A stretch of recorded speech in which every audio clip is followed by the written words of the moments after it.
रितेश एक private company में job करता था और जिस शहर में वह जॉब करता था उसी शहर में उसकी रिया नाम की लड़की से सगाई हुई थी। रितेश रिया के घर से थोड़ी दूरी पर अकेला एक किराए की रूम पर रहता था। सब कुछ सही चल रहा था। उन दोनों के घर वाले उनकी शादी जल्द से जल्द करवाने वाले थे। उसी दौरान पूरे विश्व को अपनी चपेट में लेने वाली कोरोना की महामारी के चलते भारत सरकार ने लॉकडाउन का ऐलान कर दिया और लॉकडाउन के चलते ही रितेश की जो कंपनी थी वह बंद हो चुकी थी और वह अपने घर भी नहीं जा सकता क्योंकि पब्लिक ट्रांसपोर्ट सेवा बंद थी। और उसको दूसरी दिक्कत यह हुई कि जिस जगह से उसका टिफिन आ रहा था वहां से उसका टिफिन भी आना बंद हो गया था। रिया के घर में 5 लोग थे, 2 बहनें और उसका एक भाई और उसके मम्मी पापा। रिया के पापा ने रितेश को बोला, बेटा अगर तुम्हें खाने को दिक्कत हो रही है तो तुम दोपहर और रात को हमारे यहाँ आ सकते हो। रितेश अब रोज दोपहर को और रात को रिया के यहाँ खाना खाने आया करता था। उसी दौरान रिया की छोटी बहन राधा को अपने होने वाले जीजा से प्यार हो गया और उसने अपने जीजू को बोल दिया कि मैं आपको पसंद करती हूँ। राधा रिया से काफी ज्यादा सुंदर दिखती थी। रितेश की भी नजर राधा पर कब से थी, लेकिन उसे डर था कहीं कोई गड़बड़ ना हो जाए, इसलिए उसने कभी उसको बताया नहीं। रितेश ने राधा को बताया कि तुम्हारी बहन से ज्यादा मैं तुमको पसंद करता हूँ, तुम मुझे रिया से ज्यादा अच्छी लगती हो, क्या तुम मेरे साथ शादी करेगी? रितेश ने उसको कहा कि जैसे ही लॉकडाउन खत्म होगा उसकी बहन को छोड़कर उसके साथ शादी कर लेगा और वह कहीं दूर चले जाएंगे। रिया के घर में किसी को कुछ भी मालूम नहीं था कि उन दोनों के बीच में क्या चल रहा है। रितेश और राधा छुप छुप के मिला करते थे और कुछ समय ऐसे ही बीत गया। लॉकडाउन में अब सरकार ने काफी छूट छाट दे दी थी। रितेश ने रिया को बताया कि मैं अपने घर जाना चाहता हूँ, कुछ समय बाद मैं वापस आ जाऊंगा। रितेश अपने घर जा चुका था और जाने से पहले उसने राधा को बताया था कि जैसे ही वह फोन करेगा कुछ जरूरी कागज लेकर उसकी बताई गई जगह पर पहुंच जाना। 3 दिन बाद रितेश ने राधा को फोन किया और उसने बताया कि कल सुबह इतने बजे इस जगह पर पहुंच जाना, मैं तुम्हें वहां से ले जाएगा। जैसा कि दोनों के बीच तय हुआ था, रितेश राधा को लेकर निकल चुका था। राधा को जरा सा भी अंदाजा नहीं था कि वह क्या कर रही है। अपनी बड़ी बहन को और अपने घर वालों को धोखे में रखकर वो एक बहुत बड़ा गुनाह करने जा रही है। रितेश के प्यार में वो इस तरह पागल थी कि उसने किसी के भी बारे में कुछ भी नहीं सोचा और वह उसके साथ चली गई।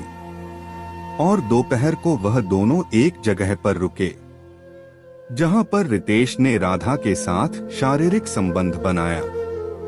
फिर कुछ देर बाद रितेश ने बोला कि मैं बाहर जा रहा हूँ, हमारी शादी का बंदोबस्त करने के लिए तुम यहीं पर रहो, मैं तुम्हें आकर ले जाता हूँ। 3 घंटे के बाद रितेश शराब पीकर वापस आया और उसने फिर से राधा के साथ शारीरिक संबंध बनाया और उसके बाद उसने राधा को बताया कि हम दोनों शादी नहीं कर सकते क्योंकि तुम्ही उम्र अभी 16 साल है।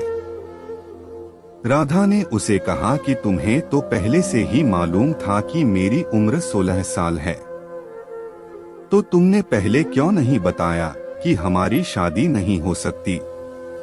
रितेश ने उसे बताया कि मैं तुम्हें सच्चे दिल से प्यार करता हूँ और मैं नहीं चाहता कि तुमसे पहले मैं तुम्हारी बहन रिया के साथ सो, इसीलिए मैं तुमको अपने साथ लाया हूँ और हमारे बीच जो कुछ भी हुआ है वह किसी को भी पता चलना नहीं चाहिए। अभी मैं रिया से शादी कर लूंगा और फिर 2 साल बाद मैं रिया को छोड़ दूंगा और हम दोनों कहीं दूर चले जाएंगे।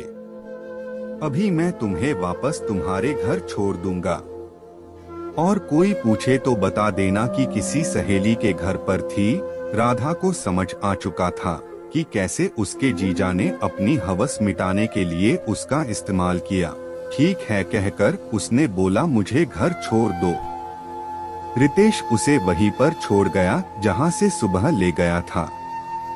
घर पर सब उसे ढूंढ रहे थे। ऐसे में राधा अपने घर पहुंची। उसके पापा ने उससे पूछा सुबह से कहाँ थी, कहाँ गई थी, क्या कर रही थी और किसके साथ थी।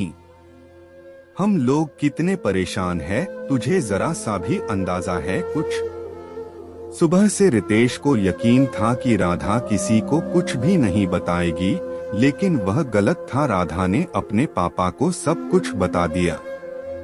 कैसे उन दोनों में प्यार हुआ और कैसे शादी करने का प्लान बनाया और कैसे रितेश ने उसके भोलेपन का फायदा उठाकर उसके साथ 2 बार शारीरिक संबंध बनाए। यह सब सुनकर उसके पिताजी गुस्से से आग बबूला हो गए और बहुत बुरी तरह से राधा को पीटने लगे। राधा की यह हरकत देखकर उसकी बड़ी बहन रिया को बहुत दुख हुआ और कहने लगी, राधा मुझे तुम्हें अपनी बहन कहते हुए भी शर्म आती है।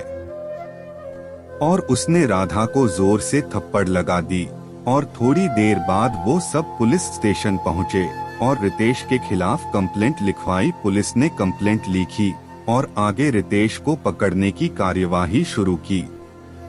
आजकल के लोग बहुत नादान हो गए हैं, जरा सा भी सोचते नहीं है और अपने कदम आगे बढ़ा लेते हैं।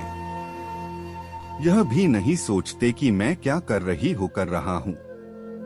एक बार सोच लेते कि वह मेरी बहन है, मेरे पिता है, भाई है, मेरा पूरा परिवार है। अगर मैं ऐसा करूंगी तो उन सबका क्या होगा। अपनी खुशियां को पाने के लिए दूसरों की खुशियां न लुटे, थोड़ा दूसरों के बारे में भी सोचना शुरू करे।